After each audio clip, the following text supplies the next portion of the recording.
तानाशाह हो कि तानाशाही अब हम चलने नहीं देंगे, किसी बेगुनाह का घर हम जलने नहीं देंगे। ए योगी जी, कान खोल के सुन लो, अब हम तुम्हारी दाल गलने नहीं देंगे। हत्यारा के ऊपर हत्यारा पनपा, उसका सवाल उठना चाहिए। वो अमर और शहीद नहीं हो सकते। योगी का बाप भी नहीं झुटला सकता इसको, मोदी का बाप भी नहीं झुटला सकता। अमित शाह की बड़ी बड़ी आंखें फट जाएंगी जब तारीख हमारी पढ़ेंगी तो। जिससे मठ ना चल पाया हो वो उत्तर प्रदेश चला पाएगा, जिससे घर ना चल पाया हो वो उत्तर प्रदेश का न्यायाधीश बन पाएगा। महाराज ए योगी जी, आप बेहिसाब हसरतें ना पालिए, जो मिल गया है उसे समझ। मैं कहता हूं कि वो हसीन इमारत ताजमहल का क्या करोगे, ये कुतुब मीनार की ऊंचाई का क्या करोगे, ये सुर्ख इमारत जो लाल किला है इसका क्या करोगे, वो चार मीनार जो हैदराबाद में चमकता है उसका क्या करोगे, ये जामा मस्जिद की तारीख का क्या करोगे। मिटा नहीं सकेगा कोई। मुसलमानों को मिटाने वाले बहुत आए, बहुत चले गए। ये भी अभी योगी जो फिरौन बनने की कोशिश कर रहा है उत्तर प्रदेश में, ये भी मिट जाएगा, मोदी भी मिट जाएगा, अमित शाह भी मिट जाएगा, लेकिन मुसलमानों की तारीख कभी नहीं मिटेगी। तो धार्मिक उन्माद के खिलाफ ये भगवादारी खड़ा होगा, हर सड़क पे खड़ा होगा, हर देश में खड़ा होगा, हर राज्य में खड़ा होगा, चाहे कॉलेज में खड़ा होना पड़े, चाहे रोजगार के लिए खड़ा होना पड़े, खड़ा होगा और कटाक्ष करेगा इस तानाशाही सरकार के खिलाफ, इस तालिबानी सोच के खिलाफ। ठोक दिए जाएंगे, मिट्टी में मिला दिए जाएंगे। मिट्टी में मिलाने से मुराद है मुसलमानों को, उनको तो जला दिया जाता है। वो ये पैगाम दे रहे हैं कि हिंदुस्तान में मुसलमानों को हम मिट्टी में मिला देंगे। सहाफत के तकद्दुस पर मेरा ईमान था, लेकिन खबर से मीडिया वाले यहाँ व्यापार करते हैं। नमस्कार, आदाब, सत श्री अकाल। और इस वक्त हमारे साथ तीन क्रांतिकारी लोग हैं। अनुराग ओझा हैं, तबरेज हाशमी साहब हैं और सुमित भैया हैं। इनसे बात करते हैं देश के तमाम मुद्दों पर, जिस तरीके के हालात है और देश में घमासान मचा हुआ है। क्या कहेंगे अनुराग जी? अतीक अहमद की हत्या हो जाती है और जय श्री राम के नारे लगाए जाते हैं, और उत्तर प्रदेश के मुख्यमंत्री जो कि फेलियर है प्रशासन का, उसका जिम्मेदारी लेते हैं कि देखिए मैंने माफियाओं को कैसे खत्म किया है। पहले पत्रकार महोदय सोचने का विषय है कि अतीक की हत्या नहीं, ये कानून की हत्या है। और कानून के अंदर पत्रकार लोग घुस के मार देते हैं, जो भारतीय जनता पार्टी के भेजे हुए चाटुकार और दलाल लोग होते हैं। आप एक चीज बताइए, पत्रकारों के अच्छे गुण जो होते हैं कि सवाल पूछेंगे, पत्रकार वहां पे बंदूक लेके पहुंच जाते हैं। वैसे पत्रकार नहीं थे, बजरंग दल के लोग थे। क्या बजरंग दल वालों को ठेका दे दिया भारतीय जनता पार्टी ने? क्या कानून पे उसको विश्वास नहीं है? कार्यपालिका और न्यायपालिका का जो काम होता है वो करने को तैयार नहीं है। अब वो जी ठोक दो सिस्टम, अगर ये ठोक दो वाला सिस्टम होता तो जयशाह के पापा कहाँ होते, माननीय प्रधानमंत्री जी कहाँ होते, और जो आज उत्तर प्रदेश के मुख्यमंत्री बन बैठे हैं माननीय योगी जी कहाँ होते? पत्रकार मुद्दे ये सोचने का विषय है। लेकिन प्रशासन के फेलियर को पहले तो 15 या 17 पुलिसकर्मियों को सस्पेंड किया जाता है और फिर उनकी जिम्मेदारी लेते हैं कि हमने ये काम करके दिखाया। सस्पेंड और बर्खास्त दोनों में फर्क है। उनको 4 दिन बाद फिर बहाल कर दिया जाएगा, हमेशा के लिए सस्पेंड करो। और उत्तर प्रदेश के मुख्यमंत्री को भी बर्खास्त हो जाना चाहिए। उत्तर प्रदेश में तो आपातकाल लगने का माहौल बन गया, क्योंकि उत्तर प्रदेश के मुख्यमंत्री जी के हाथ में ऐसी लगाम, एक आता नहीं कि अनजान आदमी को घोड़े की लगाम दे दो तो घोड़ा वो संभाल नहीं पाएगा, उसे चाबुक हमेशा सही समय पे मारना पड़ता है। तो माननीय मुख्यमंत्री जी के हाथ में गलत लगाम आ गई है। जिससे मठ ना चल पाया हो वो उत्तर प्रदेश चला पाएगा, जिससे घर ना चल पाया हो वो उत्तर प्रदेश का न्यायाधीश बन पाएगा। महाराज ए योगी जी, आप बेहिसाब हसरतें ना पालिए, जो मिल गया है उसे ही संभालिए। आप क्या कहेंगे तबरेज हाशमी साहब, जिस तरीके से पूरा प्रकरण हुआ और सरकार ने बड़ी चालाकी से इसे अपनी सफलता बता दी? दुनिया में असाका भी करिश्मा दिखाएगा, दुनिया में असाका भी करिश्मा दिखाएगा। फिरौन आ गया है तो मूसा भी आएगा। जिस तरह से फिरौनियत दिखाई जा रही है उत्तर प्रदेश में, गुंडा राज जो चल रहा है और कह रहा है कि कानून का राज है, तो पुलिस जो कानून का मुहाफिज है उसकी मौजूदगी में 3 गुंडे आते हैं और आकर के अतीक और अशरफ का कत्ल कर देता है, और पुलिस उस पर गोली नहीं चलाती। पुलिस इस तरह से उन लोगों को पकड़ती है जैसे लगता हो कि वो तीनों गुंडे पुलिस के जीजा रहे हों। इस तरह से ले जाकर के गाड़ी में बैठा करके लेके गए हैं, और सरकार अपना ढिंडोरा पीटती है कि यहाँ पर कानून का राज है।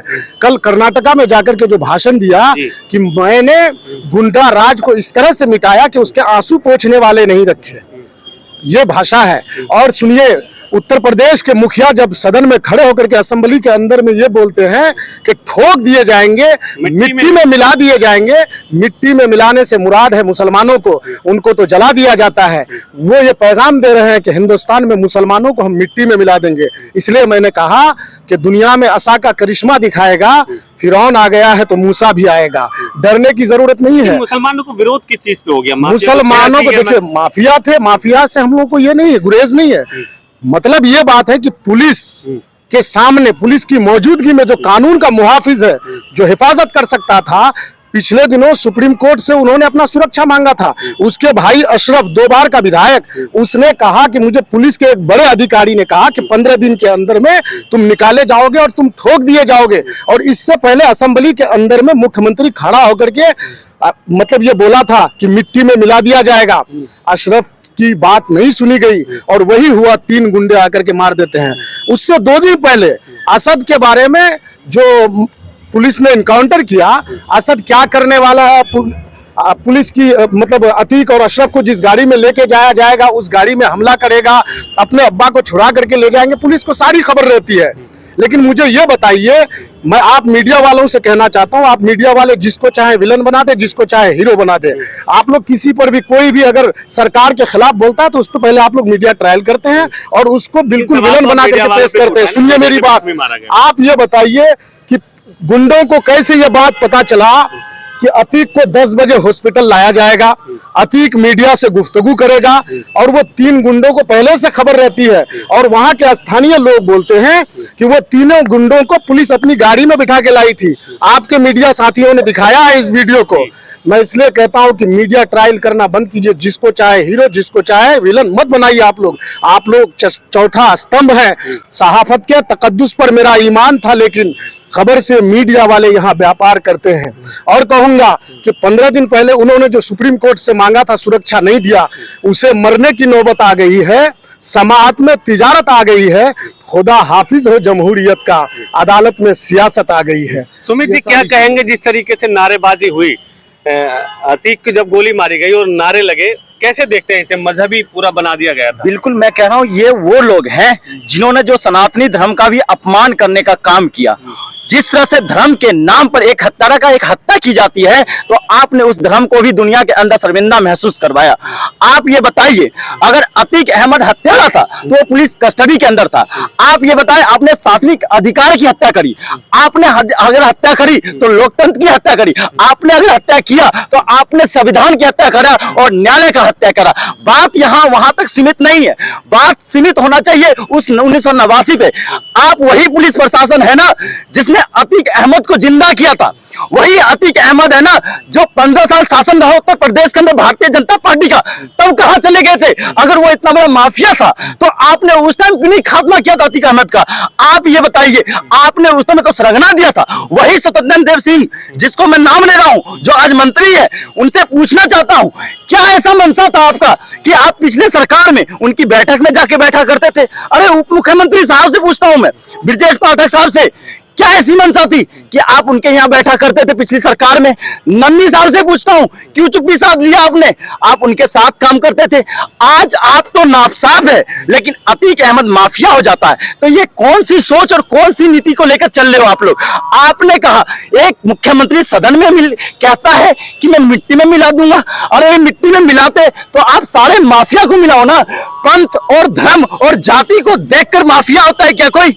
आप ये बताइए, जो सरकार को खुश करने के लिए काम करेगा, धार्मिक उन्माद फैलाएगा, वो माफिया नहीं होगा।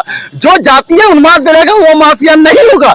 लेकिन माफिया कौन होगा? माफिया वो होगा जो योगी के लिए, लोकतंत्र के लिए बात करेगा, जो उसकी खिलाफत बात करेगा। बात यहाँ वहां नहीं आती है। आपने अतीक अहमद की बात कर लिया, लेकिन उसी राज्य में एक बहन की हत्या हो जाती है, 10 गोली लगता, वो कॉलेज जा रही थी। आप नारी सशक्तिकरण की बात कर रहे थे ना, वही धर्म की बात करते हो ना। उसी धर्म के नाम पे राष्ट्र बना, सुनिए, उसी राम राज्य, उसी राष्ट्र की बात। क्या राम ये कहता है कि धार्मिक उन्माद फैलाओ? क्या राम ये कहता है कि मस्जिद में जाके भगवा फैलाओ? क्या राम ये कहता है कि आप किसी दूसरे धर्म का अपमान करो? आप बताओ, उसी बेटी की बात करो। मैंने भगवा कटाक्ष करने के लिए उस कट्टर के लिए खिलाफ फैलाऊं जो भगवा को बदनाम करने का काम कर रहे हैं। मैंने ये भगवा पहना है, इस चोला को पहना, उस धर्म के ठेकेदारों के खिलाफ पहना है मैंने सनातन का मतलब क्या होता है? सतता की राह पे चलना। सनातन का मतलब क्या होता है? वसुदेव कुटुंबकम की बात करना, भाईचारे की बात करना, मोहब्बत के पैगाम देना। लेकिन आप उसको खात्मा कर रहे हो ना, तो ये सुमित सम्मान निकलेगा और इस सुमित सम्मान के साथ करोड़ों युवा सड़क पे निकलेंगे भाईचारे को कायम करने के लिए, भारत देश की आन बान शान के लिए। बात आते है उस बहन और बेटी की। यही वो सरकार है ना जो नारी सशक्तिकरण की बात करती थी, यही वो सरकार है ना जो बेटी बचाओ बेटी पढ़ाओ की बात करती। आप उत्तर प्रदेश का आंकड़ा 2 दिन पहले जारी हुआ था, उसमें उत्तर प्रदेश में महिलाओं की स्थिति क्या है, हालात क्या है, ये निकल के आ गया।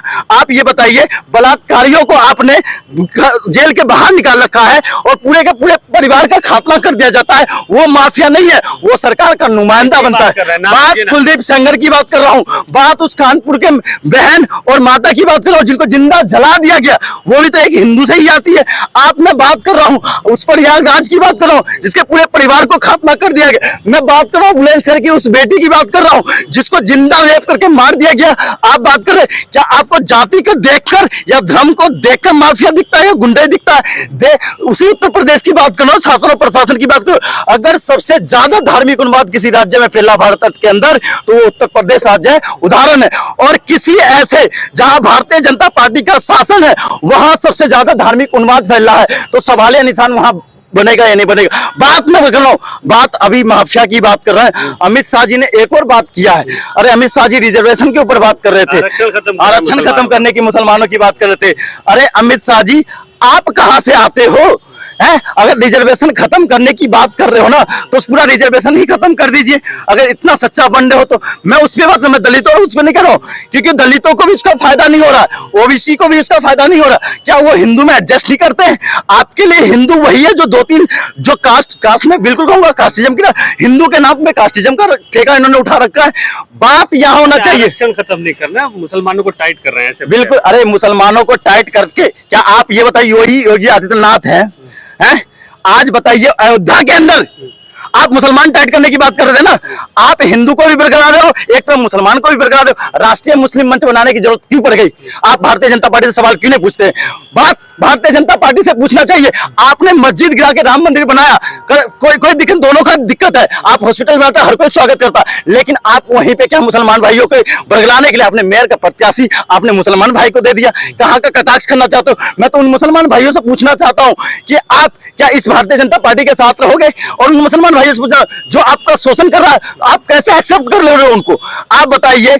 आज हिंदुओं में भी जो धार्मिक उन्माद के खिलाफ हिंदू खड़े हो गए, और ये भगवादारी उस कट्टर और धार्मिक उन्माद के खिलाफ ये भगवादारी खड़ा होगा, हर सड़क पे खड़ा होगा, हर देश में खड़ा होगा, हर राज्य में खड़ा होगा, चाहे कॉलेज में खड़ा होना पड़े, चाहे रोजगार के लिए खड़ा होना पड़े, खड़ा होगा और कटाक्ष करेगा इस तानाशाही सरकार के खिलाफ, इस तालिबानी सोच के खिलाफ। क्या कहेंगे अनुराग ओझा जी, जैसे गोदी मीडिया ने सब कुछ चलाया और अतीक को जल्लाद, माफिया, डॉन, पाकिस्तानी जाने क्या क्या संबंध दिखाए, और वहीं सत्यपाल मलिक के उस सत्य को छुपा दिया जिसने प्रधानमंत्री और गृह मंत्री दोनों पे सवाल उठाए थे। अच्छा एक चीज बताइए कि कुत्ता जो होता है वो क्या काम करता है? सिर्फ उसका काम है भौंकना।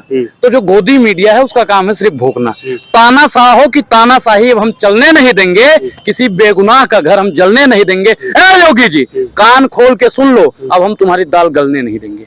ये जितनी तानाशाही और नफरत हिंदू मुसलमान करके कहते, ये भैया 1857 में नहीं थे, नहीं तो देश ही नहीं आजाद होता। ये 47 में यही लोग थे जिन्होंने बंटवारा कर दिया। ये वही लोग हैं जो मुसलमानों को चुन चुन के मार रहे हैं। ये कहते हैं मिट्टी में मिला देंगे, मिट्टी में मार किसको मिलाओगे? मुसलमानों को ही कह रहे हो ना। और मुसलमान भाइयों को समझने की जरूरत है, उत्तर प्रदेश के और तमाम देशों के।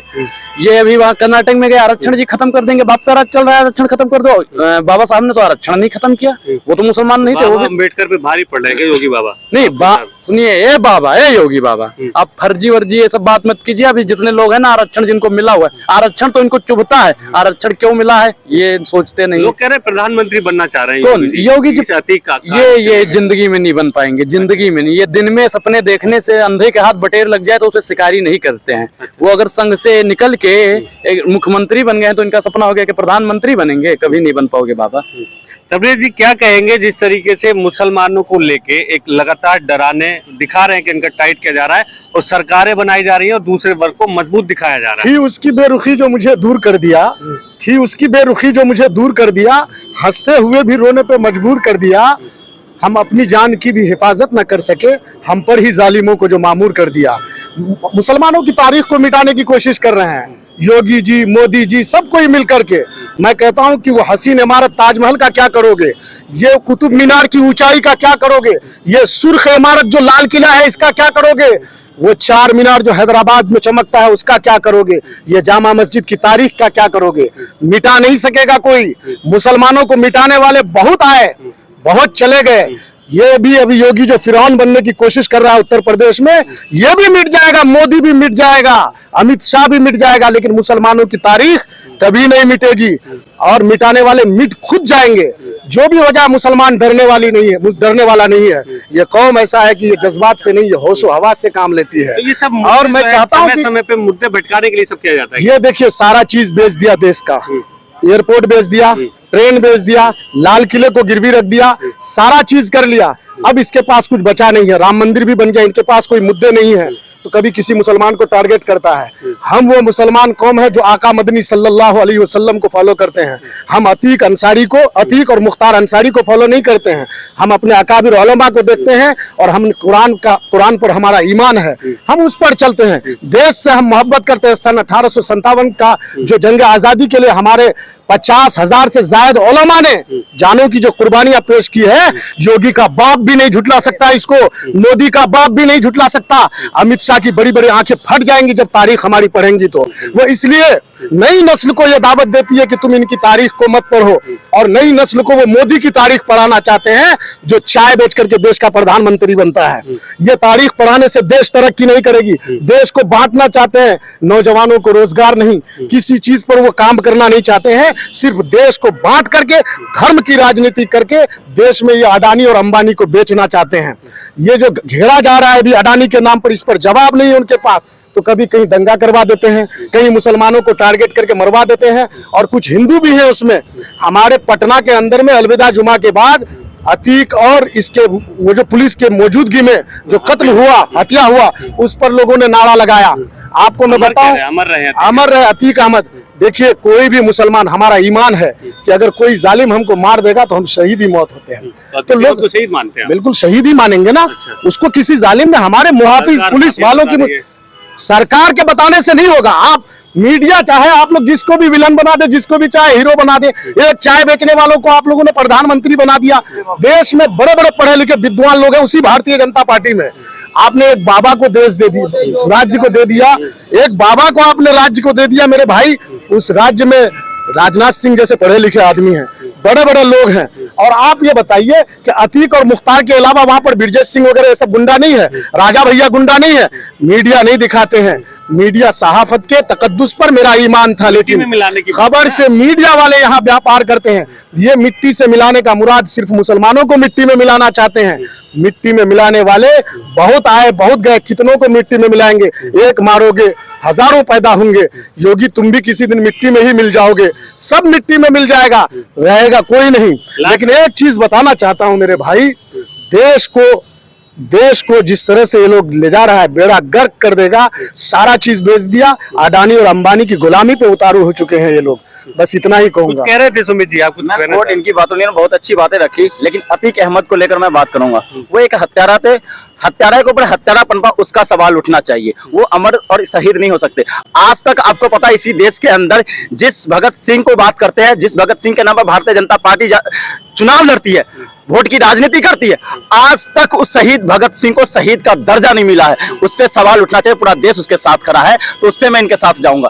और बात आती है, आपका बुनियादी मुद्दा क्या होना चाहिए? शिक्षण संस्थान का बढ़ावा होना चाहिए, नहीं होना चाहिए? रोजगार का बढ़ावा होना चाहिए, नहीं होना चाहिए? मेरी बात, गांधी के कातिल को वो लोग शहीद का, अमर का दर्जा देते हैं। सावरकर भी उतना ही बड़ा आतंकी और माफिया माना जाएगा, उतना ही बड़ा यहाँ देश के लिए आतंकी माना जाएगा। आरएसएस भी आतंकी माना जाएगा। उसको आप नाथूराम गोडसे को अगर कुछ लोग पूछते हैं, अगर उन्हें शहीद का दर्जा देते हैं, तो ये सनातनी उसके खिलाफ है। आप सबको नहीं कह सकते। हाँ, भगत सिंह के लिए शहीद का दर्जा क्या, तो मैं इनके साथ खड़ा होता, क्योंकि भगत सिंह वास्तव में देश के लिए शहादत दिया था। ये इन्होंने, जो अतीक अहमद है, कहीं ना कहीं उनके ऊपर कई आरोप, संगीन आरोप लगे हुए थे। उन्होंने मुसलमान भाइयों का भी शोषण किया था। आपको मानना चाहिए तरवेज भाई। बात अब आती है, माफिया के साथ कभी नहीं जाना। बात सरकार का काम होना चाहिए। सुनिए, सरकार क्या काम कर रही है? योगी पे आरोप है, मैं मना कर रहा हूँ। अगर आरोप है, मैंने क्या करा? आपको न्यायालय को जगाने की जरूरत है, आपको लोकतंत्र को जीवित रखने की जरूरत है, आपको संविधान को जीवित रखने की जरूरत है। में एक दिन के अंदर हाई कोर्ट ने उनको रिहा कर दिया था। वो केस खारिज कर दिया अतीक अहमद पर।